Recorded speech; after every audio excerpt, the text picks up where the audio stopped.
ఓం గం గణపతే నమః. Welcome back to Anu devotional voice. నేను మీ అను. నదీ స్నానం కోసం కావేరీ నదికి వెళ్లిన సుశీల ఆమె స్నేహితులు మదగజం తరమడంతో భయంతో పరుగులు తీస్తూ అనుకోకుండా ఒక బావిలో పడిపోయి మరణించగా సుశీలను వివాహం చేసుకోవాలి అని నిశ్చయించుకున్న మృగశృంగుడు ఆ వార్త తెలిసి ఎంతో బాధతో యమధర్మరాజు గురించి ఘోర తపస్సు చేయగా యమధర్మరాజు ప్రత్యక్షమై మృగశృంగుడి యొక్క పరోపకార బుద్ధికి సంతోషించి అతని ప్రార్థన మేరకు చనిపోయిన ఆ ముగ్గురు యువతులను తిరిగి బ్రతికించగా ఆ యువతులు చెప్పిన మాటలు వింటే ఎవరికైనా సరే నేరాలు ఘోరాలు పాపాలు చేయాలి అంటే భయపడాల్సిందే, ఒక్క క్షణం ఆగి ఆలోచించాల్సిందే.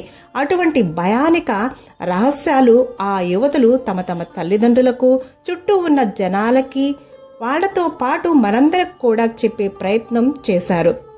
ఆ భయంకర విషయాలను భయానక శిక్షల గురించి మనమందరం తెలుసుకొని పాపాలు నేరాలు తప్పులు చేయకుండా ఉండేందుకు కనీసం ప్రయత్నం చేద్దాం.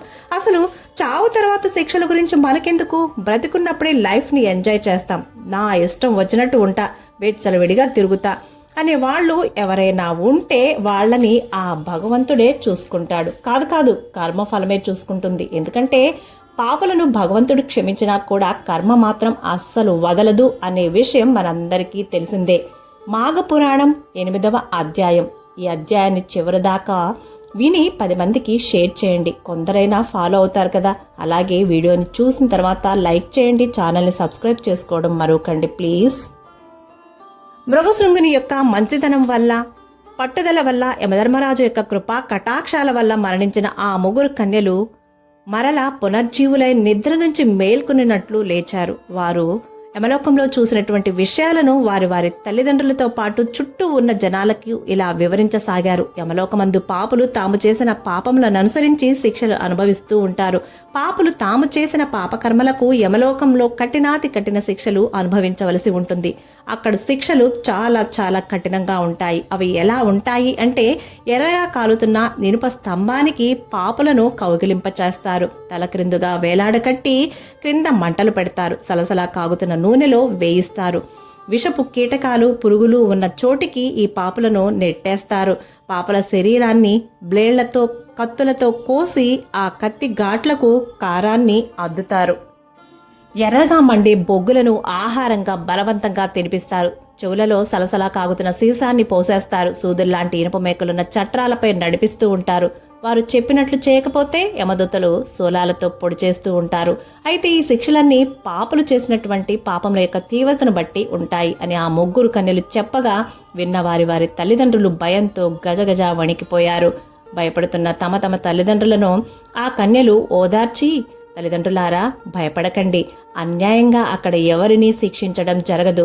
ప్రతి పాప కార్యానికి అనుభవించదగ్గ శిక్షా స్మృతి ముందుగానే వ్రాయబడి ఉంటుంది. పాపుల పట్ల యముడంత కఠినాత్ముడో పుణ్యాత్ముల పట్ల యముడంతటి ధర్మరాజు.